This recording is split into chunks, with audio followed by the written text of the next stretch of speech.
Welcome into the Wagyu Filet Show here on 5 Clubs. Today we are going to talk about Rory McIlroy's win at Pebble Beach, and we're going to get into a little bit of a deep dive on the PGA Tour U program. We're now 5 years into it, and Brendon and I have a lot to say about it. Brendon, nice to be with you. Good to be with you, Wags. Always fun when we've got a conversation involving Rory McIlroy and a big win. Always fun when we have a conversation involving college golf as well. That's where we met playing golf at Virginia Tech. But let's get into Rory McIlroy.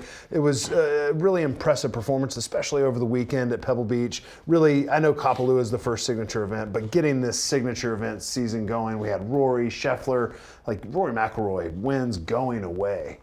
Yeah, and this felt like this was the start of the meat of the PGA Tour. The PGA Tour, we've talked about it, viewership's been down a little bit. They needed a big week, and they got a really big week from, as far as I'm concerned, the face of the PGA Tour, their biggest name. Yeah, it's funny, too, when we were doing the show with Gary just a little bit ago, Gary said once you get Rory McIlroy winning at Pebble Beach, the chatter about pace of play goes away a little bit, which is funny. And Rory did it with power. He did it with finesse. Short game was phenomenal on Saturday, and his putting was great. Like, it's so good to see Rory be sort of that full complement of player that we've wanted to see out of him for so long. And we've talked about it a lot over these last couple of days. It's so nice to see Rory harness that power and use it when he needed to. We've talked about how Rory's biggest asset is his driver. That doesn't mean that he needs to use his driver all the time. Use your driver in the right places, and that's exactly what he did. He came up with formulated a great game plan, him and Harry Diamond, around Pebble Beach, and kind of picked that golf course to pieces and then used the driver when he needed to. Obviously, the one that we think about straight away is the tee shot on 14, right over the top of that tree, where he's able to hit a mid-iron into that green and hold it, where nobody else really in the world can do that. But it honestly, Wags, this to me goes down as one of Rory's best wins because of the way he did it, the way he formulated a game plan and kind of dialed back a little bit. Yeah, and he doesn't have a very good record around Pebble Beach, and so for him to change his game plan, I mean, it says a lot going forward. He talked about wanting to play more disciplined golf, more bogey-free rounds, trying to take a page out of Scottie Scheffler's book. And I mean, do you think that this is what we're going to see going forward? Can he do it in the biggest moments at majors? I mean, what is your outlook for Rory this year? I think the fact that he's talked about this and he's done it and he's got a win right away in a huge tournament, certainly we're going to see a lot of this. I love the fact that he was willing to check his ego at the door a little bit and say, listen, my principal rival, the guy who is undoubtedly the best player in the game right now, he's doing this. Why wouldn't I try and do the same thing and try and kind of get to where Scottie is? He's been outwardly spoken about how he wants to get back to the pinnacle of this game. I still firmly believe that when everybody's playing their best golf, there's nobody more talented than Rory McIlroy out there. Do you think if he doesn't win a major but wins a bunch of events this year that he would consider it a success? No. I stand by that. I think Rory has to win a major this year for him to deem it a successful year, and for a number of reasons. The way the major rota sets up. He's playing Quail Hollow. He's won there 4 times. It's a golf course that he is the most comfortable on the PGA Tour. He's going back to Royal Portrush. He's going to have an overwhelming support from the crowd there. He's not going to feel the same pressure that he felt, back in 2019 there. Oakmont, it's a driver's golf course. You look at the guys that have won there. Dustin Johnson was probably the best driver in the game at the time. Angel Cabrera, fantastic driver of the golf ball. Oakmont is Ernie Els, great drivers of the golf ball. Oakmont is it sets up for premier drivers of the golf ball. And then, of course, Augusta National, which we've talked about for the last 11 years, should really set up absolutely perfectly for Rory McIlroy. I can't believe it's been that long since he's won a major. All right, Jordan Spieth made his return at Pebble Beach. A little bit topsy-turvy, 70, 72, 79 in tough conditions Saturday, but Sunday, 67. I'm sad because I want him to come out and just be gangbusters, but coming off that surgery and being away from the game for almost 6 months, this is kind of to be expected from Jordan. Yeah, it is to be expected. It's nice that he was able to play in an event where he got 4 rounds under his belt. That was huge. I think more than anything, what to be expected was that he got found out when the weather got really difficult on Saturday. And that's, I say found out, he's coming off a long-term layoff. When the weather gets really difficult, that little bit of rust is going to come out. You don't trust certain shots. You haven't been playing a lot of golf, so no surprise there. But it is promising and gives guys some optimism to see him come back with shooting 67 in the final round. Yeah, I mean, the swing looked good for the most part. It looked like he was pretty comfortable going down through the turf, but I mean, just rusty, right? Yeah, and it's you coming off a major surgery. It's going to take a little while for him to get that trust back. You know, he tried to play through it last year. You've got to believe, and I don't want to put words in his mouth, but you've got to believe that every single shot he hit with is that interaction with the turf. There was a little wince of pain. So to get it clear in your mind that, hang on, I'm going to be able to go down and get this and it's not going to hurt, that takes a little while. Yeah, it does. And he said in his pre-tournament press conferences about his goals for the year. Obviously, he wants to make the Ryder Cup team, knows it's a stretch, but he said he wanted to get in contention at least once going into the Masters, which makes me think that he thinks he's got a chance. I think he always has a chance when he goes to Augusta, but man, the game would just be so much better if he was around playing some good golf. It is. I would like to hear a little bit more of a optimistic approach from Jordan. Like I want to get into contention a bunch before the Masters, maybe just once. That kind of says, well, it's a little bit wishy-washy about where I feel like my game's going to be. But you got to believe that if he does get himself into contention sort of in the next 3 or 4 events, then he's going to feel like he can get back there more and more. And I do agree with you that golf is in a much better place when Jordan Spieth is around the top of the game. You saw him hit a shot. What day was it on number 5? Number 5, the par 3. It was number 5, the par 3. The pin was in that back right, and he was trying to setting up down that left side, trying to hit a little cut back to that flag and completely double cross it. And he just nailed this guy. I mean, just flushed him in the cheek. Guy to his strength didn't go down. Like, this guy stood there and he took it, but everyone kind of gathered around him. And I tell you what, I know I've nailed a couple people. It is a horrible, horrible feeling. I remember we're playing Liberty National one year. I don't think you qualified for the playoffs that year, but I played there once. We were at Liberty National. I was actually playing with Rory McIlroy, and we're on the 18th tee, and I hit this just dead low hard pull. And I saw this guy just go straight down, and I thought I'd killed him. I really did. I thought I'd killed him. As we were walking up there, ambulances are coming. As we get a little bit closer, I can see there's just towels covered in blood. Anyway, get up there, and the guy had, thank God, had a ton to drink, which I think certainly helped. Where did it hit him? Hit him in the side of the head. Oh my just God. Split him. Just absolutely split him.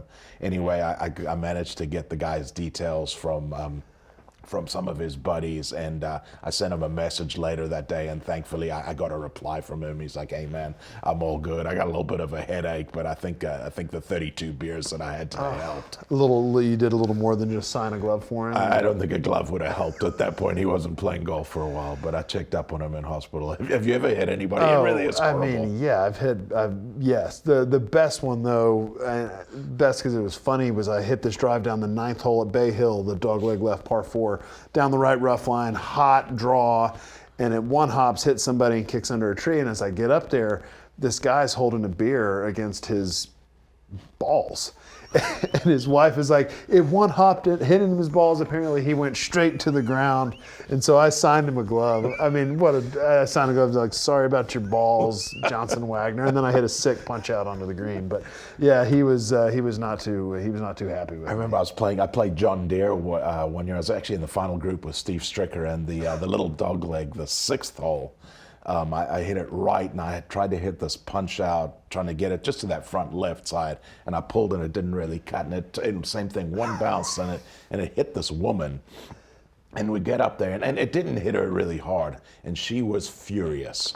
I obviously I didn't say anything. I didn't come back at her, but she was absolutely furious. How in the hell can you hit it here? What are you doing over here? I'm like, man, I promise you it wasn't on purpose, ma'am. I didn't mean to be over here, but it was an overreaction. I've never had anybody get mad at me for hitting them. That's crazy. She was this big fat old woman, and I mean, I don't think she'd been to many golf events, but she wasn't happy with me. But she shouldn't have been standing there. Well, yeah, that's her fault. She shouldn't have been in my way. I mean, it says on the back of a ticket. Yes. All right, so Rory winning, it kind of led us to wanting to talk about this conversation of PGA Tour U. Obviously, Rory went a Blades Brown, Akshay Bhatia sort of route of avoiding college. But you said something to me when we were coming up with this idea about if PGA Tour U had been around when Rory was going to college. It would have been an interesting decision to see. Obviously, Rory was a generational talent as a junior. Won just about everything. Everyone knew that he was going to be a success story. But he had decided that he was going to go to college at East Tennessee State. Later withdrew that, and I think Seamus Power ended up taking his spot there. If this PGA Tour U initiative had been around, it would have been interesting to see. Obviously, Rory knew that he was going to turn pro and sign for all kinds of money. If there'd been an NIL deal on the table, would it have sort of changed Rory's decision? Well, I mean, he was one of those that came out and pretty much had immediate success. When you think about other guys that have gone this route, Ty Tryon really struggled. Justin Rose, 21 cuts, missed his first 21 cuts. And Blades Brown obviously just missed that cut. Akshay Bhatia, who took a while, turned pro at 18 years old, took a while. He got some PGA Tour starts, had a little bit of success, but ultimately had to go to the Korn Ferry. And the way he played all over the world, really, it leads me to believe that Blades Brown is going to have some struggles before he has success. I wish him nothing but the best, but it's going to be a learning curve. And I wanted to look at this. The first class was the 2020-2021 graduating class from college, and at the first 2 years of PGA Tour U, they didn't go straight to the tour. They just had to go to the Korn Ferry Tour. And of that graduating class in 2021, Austin Eckroat has won twice. He was third on the list. Davis Thompson won the John Deere Classic last year. And then the other guys that are on the PGA Tour, John Pock, Quade Cummings, Trevor Werbelow, Mac Meisner, Tim Vieding, did we decide? Yeah. And Matty Schmid. Just from that first class, that amount of guys making it to the PGA Tour through, at that point, having to go play the Korn Ferry Tour, it's baffling that anybody would decide not to go that route. And I know for me personally, when the tour started talking about PGA Tour U, I didn't like it. I wanted the guys to have to go to college. I mean, to have to go to Q school, go through, well, now it would have been first, second, final stage, and struggle, because it was part of, as our generation thought, it was part of paying your dues to get out on the PGA Tour. Yeah, we put it probably in that same category as they should still be cuts in every single event. It's part of professional golf, right? Q school was understood that was part of professional golf. I'm right with you. I don't understand now why you would not choose to go the college route, even if it's just give it a year to see. If college is really not for you, I hate it, I feel like that this is detrimental to my golf game, then don't do it. Then you drop out. But give it a chance. You miss out on so much by not going to college. You find out who you are as a person. You get away from your parents. You learn things about yourself that you don't really know. Not to mention, college golf right now is doing such a good job of preparing you for professional golf. Like, the college events are so good right now, from the way everything is set up, the golf courses they play, to the way the tournaments are run. Everything is gearing you towards professional golf. Now, I know Blades Brown would have played all the highest level amateur events, junior events, but I just feel like there is so much more that you can learn right there. Plus some of the friendships you make in college. He's giving up a lot. Yeah, we're here because of this. Exactly. He's giving up a lot. He really is. Yeah, and I mean, there are generational talents that, you look at basketball, you look at a guy like LeBron and Kobe and Kevin Garnett and guys that didn't have to go, it was before you had to go play a year of college basketball or be a year removed from high school. With the money you mentioned with NIL and with the opportunity for the accelerated program with PGA Tour U, I mean, you get points for year-end awards. Luke Clanton's about to get another point tomorrow for holding world amateur ranking number 1 for 26 weeks, which is going to put him 1 point away from his card. And the idea of turning pro with your PGA Tour card seems a lot better to me than going out on a limb. And like, talking about this, the experiences you and I had in college at Virginia Tech. I'm wearing an ensemble of khaki today. A medley of khaki. A medley of khaki in honor of our coach, Jay Hardwick. And I'm going on a golf trip this next weekend with my former golf team. You weren't invited because nobody likes you, but I wish that was true. You're not going because you don't want to come play with us. But the experiences that you have, and you said it, growing up, learning a little bit about yourself, it's just shocking to me. I mean, I think back of all the stories from college, like good, bad, ugly. I mean, they all kind of mold you, formulate this person that you turn into. I really am struggling with the decision he's made. But as you said, I mean, wish him the best. I hope everything works out. I hope it turns out to be the correct decision for him. I think he's making a mistake. Yeah, I do too. And I mean, going down to the next class, the 21-22 class, Chris Goddard was 7th on that PGA Tour U ranking. He's won on the PGA Tour. Other guys that made the tour, Pearson and Parker Cootie, Jacob Bridgman, Jackson Suber, who's a rookie this year, finished 6th in Hawaii. Joe Highsmith had a great rookie year last year. Ryan Gerard from North Carolina. Noah Goodwin was a teammate of Mac Meisner at SMU. Like, you see your teammate go, and it gets me thinking, like, had you and I been there, I know I was a 3rd-team All-American my senior year. You were an All-American both your junior and senior year. We both certainly would have gotten, and we both got through Q School our first attempt and got out on the Korn Ferry. But we would have had access to the Korn Ferry Tour. And it reminds me of a guy you grew up with that played at College of Charleston, Bruce McDonald, who tragically missed at second stage. He was leading the tournament going into the final round. I played with him. He made a 9 on the 8th hole, par 3, where he just, like, it was like watching a car wreck. You wanted to tackle him. I did want to tackle him. I mean, he ended up trying to hit it with the toe of his putter up against a Pete Dye bulkhead 3 times, buried it in the ground before going back and dropping. And then he doubled the last hole to miss by 1. And I mean, you know, Bruce, he couldn't physically break through the barrier. So I've gone from really despising PGA Tour U to loving it. I mean, the proof is in the pudding. And you know, it was Andre Gonzalez who talked me out of it. And he said, why do you want to hold these guys back? He said, you would have been a beneficiary of this had it had been around in college, so make it better going forward. And it is. These guys were possibly seeing careers not ending like I'm forgetting the lefty from Alabama's name. Corey Whitsitt. Corey Whitsitt, thank you. Yeah. Who was a can't-miss guy coming out. He couldn't get through Q School, never could get status, and now he's probably selling insurance. Yeah, you're right. Bruce McDonald does one, and you walk up and down a driving range watching guys hit balls. You watch Bruce McDonald hit balls, and you're like, oh my God, this guy must have won everything. It was just that good. But that mental hurdle was just too much for him. From the scar tissue that he had from that, not getting through that second stage was just too much, and he was never able to recover from there, and just never made it. But as you and I have talked about a lot, Bruce is one of those guys that if he had been a beneficiary of this program and had been given a full year on the Korn Ferry Tour, he would have, no doubt about it, got his PGA Tour card and probably would have had a long, lucrative career. Yeah, he absolutely would have. I want to keep going down these classes a little bit. There's just 2 more to go. 22-23, obviously Ludwig Oberg, first guy ever to get his card straight to the PGA Tour. The way he played that year, winning winning the last event of the year at the RSM, but so many top 10s leading up to it, made the Ryder Cup team, played on one in Kranz, Switzerland. Kranz, Montana, yeah. Kranz, Montana? Well, yeah, Kranz, yeah, something like that. That's where it is. I thought you had all the accents. I thought you knew all this stuff. But part of that class, Adrian Dumont de Chassart, he came out right after NCAA's, won and lost in the playoff his first 2 weeks. William Mao is now on the PGA Tour rookie. Ricky Castillo, rookie on the PGA Tour. And I mean, Mao made the mess on. He'll be known for right now. The bunker on 16 at PGA West. But other guys in that class.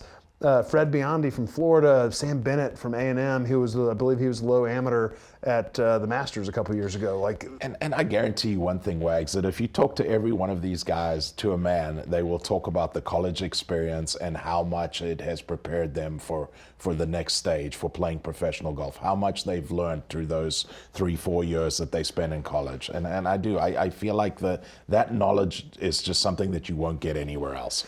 And I do think, so the Korn Ferry Tour, the percentage of players on the PGA Tour that have played the Korn Ferry Tour is really high. I think that we're looking at PGA Tour U in 10 years, the percentage of guys that came through the PGA Tour U program even if it was going to the PGA Tour Americas or the Korn Ferry or the direct access to the PGA Tour, I think it's going to be a staggering number because we're already seeing it with these guys. And like guys to look out for on the Korn Ferry Tour this year that just graduated because Thor Bjornsson got the direct path. Christo Lamprecht, who remember was leading the Open Championship after one round. Nicholas Gabrielchik, and then Austin Greaser played at North Carolina. Like there's some guys that I'm paying attention to solely because I've been seeing this PGA Tour U ranking for so long. Well, that's the thing, right? You come out of there and you've got a little bit of exposure as well, right? Your name's popping up on Golf Channel. You're seeing these PGA Tour rankings. Everything helps there. You know, you have the ability that if you played well enough, you get unlimited sponsor exemptions into throughout a year. You know, it's normally limited to 7, I believe. You can come out and you can get unlimited sponsor exemption. There's so many pathways through this initiative that they've started, this PGA Tour U. All right, Brendon, give me some of your favorite memories from college golf at Virginia Tech. One, two. Yeah, no. I mean, God, there's so many. I'll start with one that it wasn't really my favorite. We were taking a trip to Japan. Oh God! And we got to the Roanoke airport, and we're about to get on the plane, and I can't find my passport. I've lost my passport. I look everywhere. I clean out every single pocket in my bag. So I thought, could not find it. Whatever. Our golf coach signals out 2 guys that are standing across there, and he's like, they stole it. I know they stole it. I know those guys look suspicious. I know they took it. They've been eyeing you guys. They took it. I was like, Coach, at the time I had a Zimbabwe passport. I was like, nobody wants to steal a Zimbabwe passport. That does no good for anybody. He's adamant that these guys have stolen it. Anyway, flight comes time to board. Still can't find my passport. You guys head off to Japan. You have to play 4, have to count all 4 scores. And I went back and I ordered chicken wings and fries for 2 weeks straight. All my professors thought I was in Japan. I didn't go to a single class for 2 weeks. You got to go to 2 more home football games, and we're all convinced that you did that on purpose because you had been to Japan for the World Amateur 2 years before or something. Yeah, I did. I went to 2 football games. I played golf every afternoon. Didn't go to a single class. Ordered PKs every night. Then we're packing for a trip about a month later, and I'm getting my bag out of the closet, whatever, and first thing I pull out was my passport. I remember the day you found it, and you came into our party. You came out of the closet where we kept all our luggage, and you're like, Johnson, you're not going to believe what I found. We searched every pocket in that bag. Yeah. There's no way that you didn't do it on purpose. I promise you I didn't do it on purpose. I promise you. It was one of those things. Some of my favorite memories of college were driving you around always. I was your chauffeur. You didn't get a license over here until you had graduated, basically. I think I was 20. Yeah.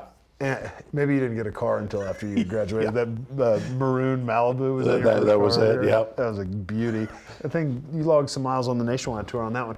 But watching you at practice, like you were playing with you. You were the most naturally gifted person, and you didn't work. Coach would make us hit those giant buckets of Pinnacle cracked striper. Oh, man. I mean, if you hit one of those with a driver on a cold Blacksburg day with today's thin-faced drivers, you would immediately crack the driver head. But Coach would disappear off the hill, and you would just dump the whole bucket of balls out there. Johnson, are you ready to go? Like I'll never forget it. And I mean, the driving in the team van and Brian Crusoe, I thought it was the worst thing that ever happened to me. We were both juniors. We didn't have any seniors that year, and Brian got elected captain.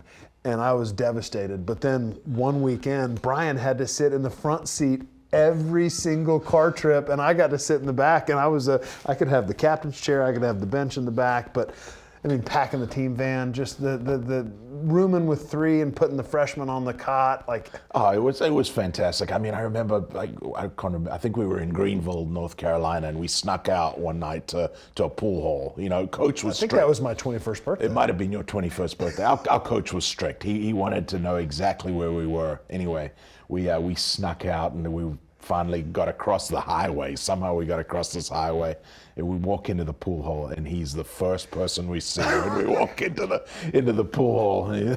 I mean, he couldn't say anything. He's in there already. He's supposedly been in bed as well, and then we walk in. But it was, I mean, there's so many good memories from from college golf. It's a lot that we probably can't share on here, but a lot of really good ones. Do you remember we were playing the Palmetto Championship hosted by USC Aiken at Palmetto Golf Club, and it was dumping rain. We had finished, and we made Ryan Stinnett, who was, I think, a sophomore, but he was still young, low man on the totem pole. We made him run and go get us all drinks and snacks for the ride. And it's like 15 minutes later, where is he? Where is he? He had the low-hanging ceiling. He run into He had run into it, cut his head open, and somebody came and knocked on our door. They're like, "You need to come take care of your guy. He's like unconscious."